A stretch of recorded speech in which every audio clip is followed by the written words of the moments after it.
Welcome, Mirabai. It's really good to see you, and thanks for joining us for the interview.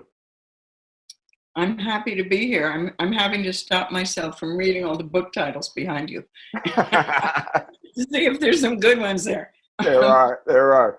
And my first thought before we get into whatever subject, I just wanted to tell you that while I was writing this book with Ram Dass on dying, walking each other home, I thought about you so often and the work that you did to help him with Still Here.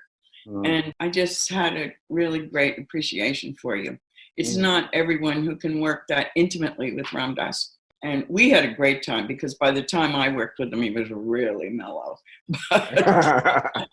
And I know he wasn't right after the stroke. But anyhow, I just had a new appreciation for you. Oh, thank you, Mirabai. Thanks. And that kind of leads into what I was going to start out by asking you. Because of Ram Dass, because of his passing, because of the book you just did with him, how can we live with this intense proximity of death and dying that this pandemic has brought? People are having to deal with the probability of impermanence and sickness in a way we never have as a planet before. So could you say a few things about how people might learn from this? Yeah. Well, since we were talking about Ram Dass, we know that maybe his greatest teaching was that you use everything in your life to learn from. That so shifts the way you go through life. And so that when difficult things come, he would call it fierce grace. But you see that as this great opportunity to learn, because when things are difficult, all your resistances come to the surface and you get to see them. You don't like them, but you get to see them. And then you can let the unnecessary ones go. So there's that about it. I think that in writing this book, we did it over 2 years. We did it as Congress. He's in a wheel. He died in December, but until then, he was in a wheelchair. So we met in his room and we told each other that we would, because we both talked a lot about death and dying over time, and we're both old. So we wanted it to be really fresh. We wanted it to be not just the words that we had learned from others usually, but what we had learned from our own experience of living this long. So we said, we'll say what we know and we won't say what we don't know. And if we find ourselves sort of on a riff that came from somewhere else, we'll stop and start over. So it was very, very fresh and intimate and really wonderful. And our subject, well, it was loving and dying because they're so interconnected. So here was an opportunity for me to talk about dying, think about dying, allow my fears about dying to arise. And it was kind of on our own terms. So it wasn't like what we're going through now. I wasn't really terrified of dying when we started the conversation, but I, of course, had certain fears around it. And I got to look at them and bring them close, look at them, realize most of them were just getting in the way because, after all, we're all going to die. We would like to choose the time and method when we die, but it doesn't always happen that way. And it is a natural part of life. It's another moment in life. And it really just keeping it conscious all those 2 years it took us, it really started falling away. And I now find that I'm just simply easy with it. I mean, who knows when the time comes, but I just have much more of an ease with it. So I think one thing is, here it is all around us now. It's just a unique situation where we're afraid of people we love dying. We know we could die ourselves, and it could happen very quickly. We see people in the news dying. So we're with it in all these different ways. And I just think we need to see what our own fears are. Also be willing to grieve in ways that allow us to express emotion and at the same time celebrate the, the wonderful things about people we love who have died, as well as our own hurting from missing them. Mm-hmm. Mm-hmm. That, Yeah. Do you think that there's a connection between sacrifice and spiritual growth? good question. Well, how do you define sacrifice? Not being able to go outside, not being able to see your friends, Uh-huh. not being able to depend on your future, having all of your plans fall apart. I mean, Yeah. it's humility and sacrifice all wrapped up together. It can be if you can use it that way, it also can just make you really miserable. And so that you can't see beyond your own wanting it to be a different way.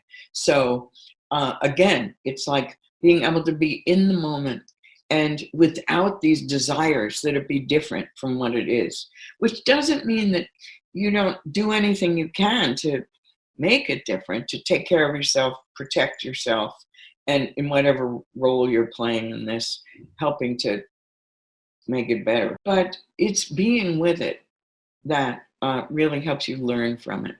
And of course, the conversations with friends, maybe reading good things, paying attention to helpful things online, that all helps. But just knowing that this is a situation that is so new that I could really learn from it, because all kinds of things will arise that haven't arisen before. Mm. What are the benefits, do you think, spiritually, psychologically, to having to simplify, to having to cut back, really getting down to basics?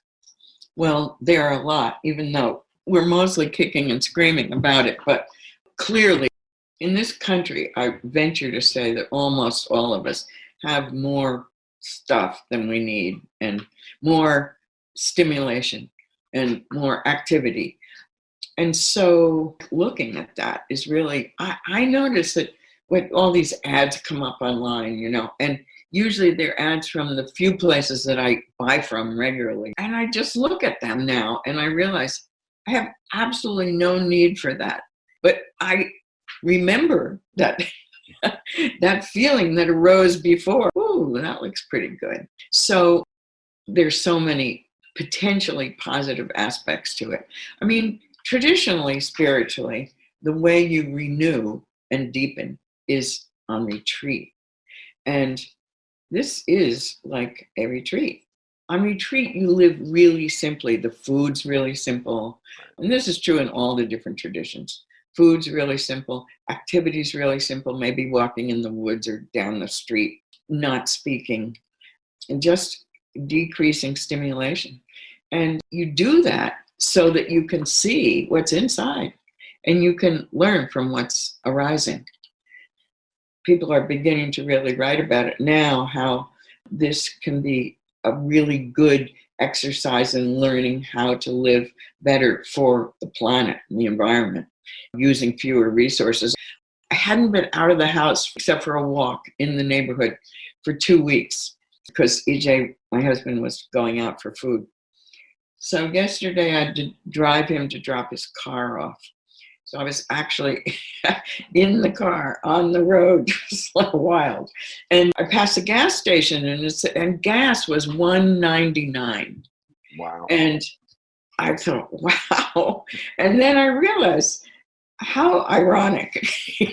When we can't go anywhere. Nobody's going anywhere. But it's so great that nobody's going anywhere because the air is getting cleaner, the water's getting cleaner. We can live with so much less than we do. We get to at least have a few experiences during this time, which could lead us to question the whole thing. Question what whole thing? The whole reality we've created around us that requires so much stuff, so much feedback around who we think we are and the way in which we do our work, all of it. Right. And what do you think it can teach us about different ways of staying connected and relating? I think of you as someone who's a connector and creating relationship and looking at relationship for in the workplace or in the everyday life. Are there some things that you would suggest for people to be able to stay more heart connected with each other? Yeah, it's tricky. But when you're desperate, you do what you can. Well, it's interesting about the online connection. Imagine if this had happened, I don't know, 20 years ago. Yeah. We certainly wouldn't have face-to-face communication. Not that this is really face-to-face, but we wouldn't have visual communication. So finding ways to work with the internet that feel more real than usual, that feel more intimate and connected. My first notice of it was in one of the first days that we were isolated. John Legend did a series of little concerts at home. He's just at home on his own piano, just singing and playing the piano. His daughter's running around, and he must have a music room. Didn't look like a living room, but it was clearly home. And he had a sweatshirt on or something.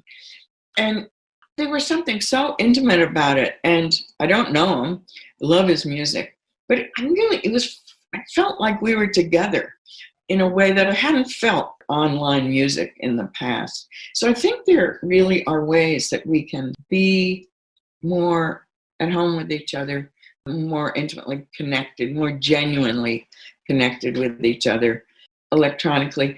At the same time, it's getting to be a bit of an overload. There are now so many good things you want to listen to and watch because we're all going through the same thing, right? And it's important to just spend some time in nature, or if that's not available, doing whatever it is that you do, taking a bath, Right. that reminds you, for this time, you are enough in this body by yourself with whatever it is that's surrounding you. Mm-hmm. I've noticed that I have this desire to connect more deeply with the people in my life, people I don't necessarily stay in touch with a lot. Yep. I want to check in, how are you? And there's kind of an intensity of connection I'm finding now in seclusion that Yes. I want to stay aware of after this passes. I know it. I know. It's interesting. And I find both that I've done that and that people have been reaching out to me as well in a very connected way. You touched on apocalyptic thinking, you're sort of going to the worst scenarios. Would you recommend just using plain old mindfulness for that? Or are there other practices that you can recommend when people go to the worst fear? Yeah. There's just a little quick one you can do, and if you catch yourself in the middle of it, it's not going to change everything, but sometimes it's really helpful, which is you're looking at the apocalypse, and you clench your fists really tight, and you're there, your eyes closed, you're feeling the fear in your body. You're feeling just all the things that you don't want to happen, or you're imagining they're happening, and you can feel in your body the heat and the tightness and the rigidity, really, or fire, however you feel it. And you clench your fists as tight as you can. And then you breathe in, and then as you breathe out, you slowly, slowly open your hands, all your fingers, with your palms up. And then you just sit there for a few moments, just being with what is right now in this moment. And hope that shakes it loose a little bit. It's like clenching the mind and then releasing the mind. Yeah. Yeah. We touched on this a little bit, but I had this idea that social distancing itself can be as kind of a spiritual practice. Yeah. Say more about that. Well, it puts you in touch with your own aloneness. Yeah. Yeah. And it goes to what you're talking about around retreat. And being aware of personal space in a different way. It feels like it can be used for attention. I think so. I think you're right. And there's a way in which you kind of have to take responsibility for your personal space because nobody else is going to do it.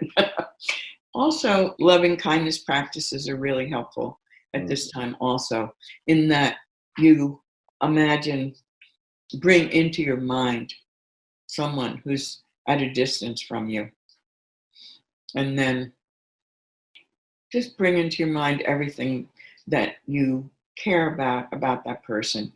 You might imagine the fragility of that person, just as you feel vulnerable and fragile right now. This person's feeling vulnerable and fragile also. And you just begin to breathe, imagining that you're breathing in and out of your heart, and imagining that you are sending this kind of warm, caring, kind thoughts for the well-being of that person. And you can just sit and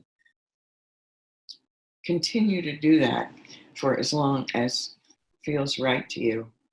That can give you this real sense of connection and care for another. Because part of what's discouraging, I think, or hard at these times without other people is that we also feel kind of helpless and vulnerable. And we feel like we can't do anything to make this better.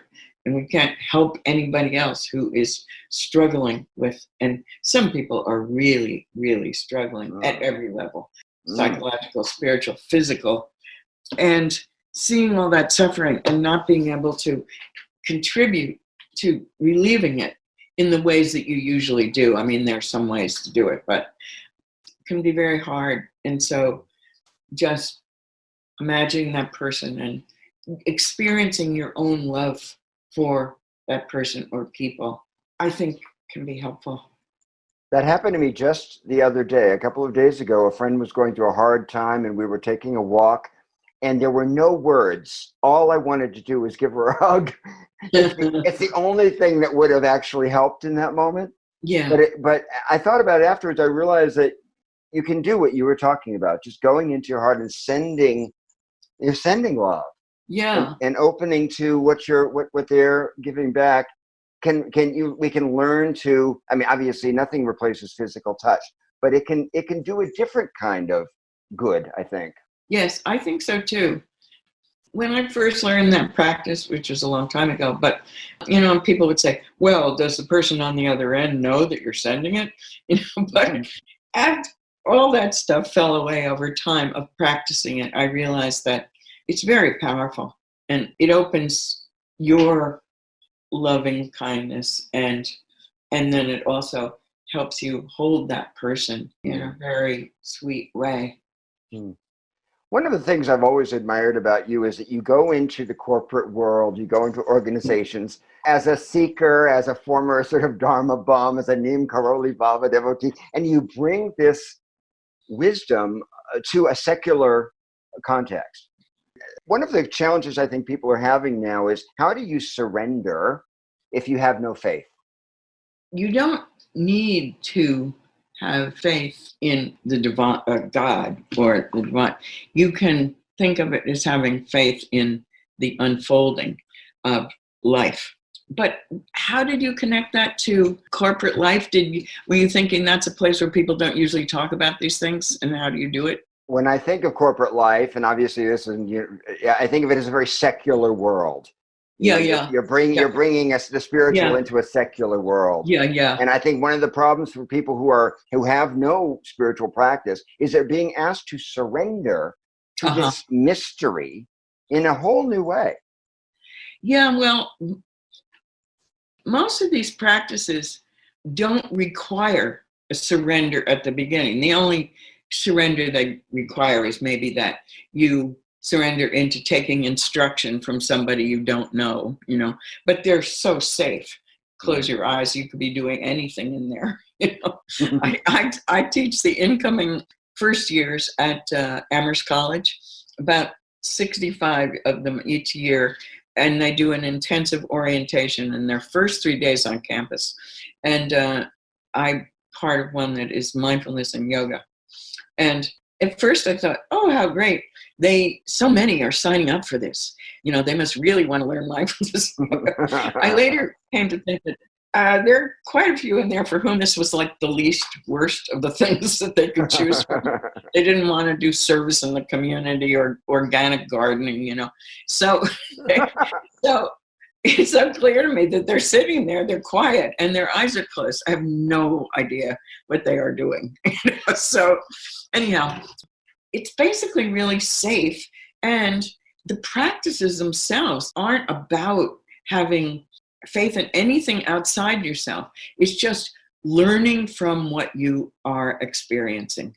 So you're sitting there, you are attempting to keep your mind on, there are a lot of different practices, but we'll continue to use this one as the example.